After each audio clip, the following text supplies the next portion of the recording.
Danny, the Champion of the World, Chapter 22, My Father. It was all over now. My father and I stood alone just outside the workshop, and suddenly the old place seemed to become very quiet. "Well, Danny," my father said, looking at me with those twinkly eyes of his. "That's that." "It was fun, Dad." "I know it was," he said. "I really loved it," I said. "So did I, Danny."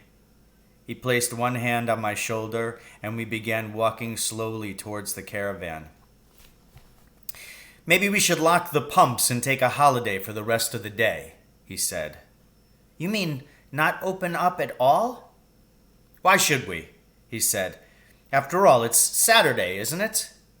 "But we always stay open on Saturdays, Dad, and Sundays." "Maybe it's time we didn't," he said. "We could do something else instead, something more interesting." I waited, wondering what was coming next. When we reached the caravan, my father climbed the steps and sat down on the little outside platform. He allowed both his legs, the plaster one and the good one, to dangle over the edge. I climbed up and sat down beside him with my feet on the steps of the ladder. It was a fine place to sit, the platform of the caravan. It was such a quiet, comfortable place to sit and talk and do nothing in pleasant weather. People with houses have a front porch or a terrace instead, with big chairs to lounge in, but I wouldn't have traded either of those for our wooden platform. "I know a place about 3 miles away," my father was saying, "over Cobbler's Hill and down the other side, where there's a small wood of larch trees. It is a very quiet place, and the stream runs right through it." "The stream?" I said. He nodded and gave me another of his twinkly looks. "It's full of trout," he said. "Oh, could we?" I cried. "Could we go there, Dad?" "Why not?" he said. "We could try tickling them the way Doc Spencer told us." "Will you teach me?" I said. "I haven't had much practice with trout," he told me. "Pheasants are more in my line, but we could always learn." "Can we go now?" I asked, getting excited all over again. "I thought we would just pop into the village first and buy the electric oven," he said. "You haven't forgotten about the electric oven, have you?" "But Dad," I said, "that was when we thought we were going to have lots and lots of pheasants to roast." "We've still got the 2 that the doc gave us," he said. "And with any luck, we'll have lots more of them as the weeks go by. It's time we had an oven anyway. Then we can roast things properly instead of heating up baked beans in a saucepan. We could have roasted pork one day, and then if we felt like it, we could have roasted leg of lamb the next time, or even roasted beef. Wouldn't you like that?" "Yes," I said, "of course I would. And Dad, would you be able to make your favorite thing of all?" "What's that?" he asked. "Toad in the hole," I said. "By golly," he cried, "that'll be the very first thing we'll make in our new oven. Toad in the hole. I'll make it in an enormous pan, the same as my old mum, with the Yorkshire pudding very crisp and raised up in huge bubbly mountains, and the sausages nestling in between the mountains. Can we have it today, Dad? Will they deliver it at once?" "They might, Danny. We'll have to see." "Couldn't we order it now on the telephone?" "Oh, we mustn't do that," my father said. "We must go and personally see Mr. Wheeler, and we must inspect all the different models with great care." "All right," I said, "let's go." I was really steamed up now about getting an oven and being able to have toad in the hole and roasted pork and stuff like that. I couldn't wait. My father got to his feet. "And when we've done that," he said, "we'll go off to the stream and see if we can't find us some rainbow trout. We could take sandwiches with us for lunch and eat them beside the stream. That'll make a good day of it."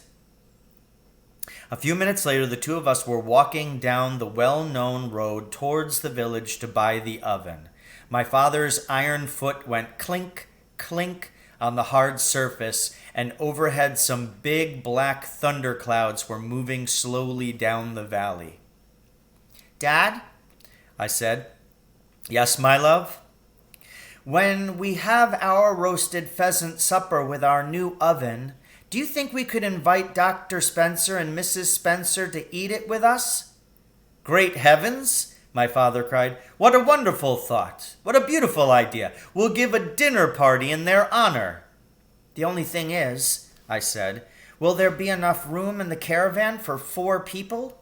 "I think so," he said, "just. But we've only got 2 chairs." "That's no problem, Danny. You and I can sit on boxes." There was a short silence. Then he said, "But I'll tell you what we must have, and that's a tablecloth. We can't serve dinner to the doctor and his wife without a tablecloth." "But we don't have a tablecloth, Dad." "Oh, don't you worry about it," my father said. "We can use a sheet from one of the bunks. That's all a tablecloth is, a sort of sheet." "What about knives and forks?" I asked. "How many do we have?" "Just 2 knives," I said, "and 2 forks, and those are all a bit dented."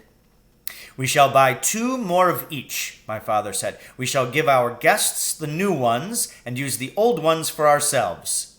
"Good," I said. "Lovely." I reached out and slid my hand into his. He folded his long fingers round my fist and held it tight, and we walked on towards the village, where soon the 2 of us would be inspecting all the different ovens with great care and talking to Mr. Wheeler personally about them. And after that, we would walk home again and make up some sandwiches for our lunch. And after that, we would set off with the sandwiches in our pockets, striding up over Cobbler's Hill and down the other side to the small wood of larch trees with the stream running through it. And after that, perhaps a big rainbow trout. And after that, there would be something else after that. And after that, ah yes, and something else again. Because what I am trying to tell you, what I have been trying so hard to tell you all along, is simply that my father, without the slightest doubt, was the most marvelous and exciting father any boy ever had.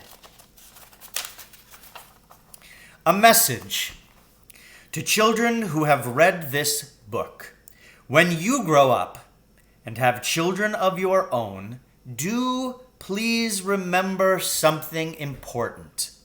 A stodgy parent is no fun at all. What a child wants and deserves is a parent who is sparky. So ends Danny, the Champion of the World by Roald Dahl.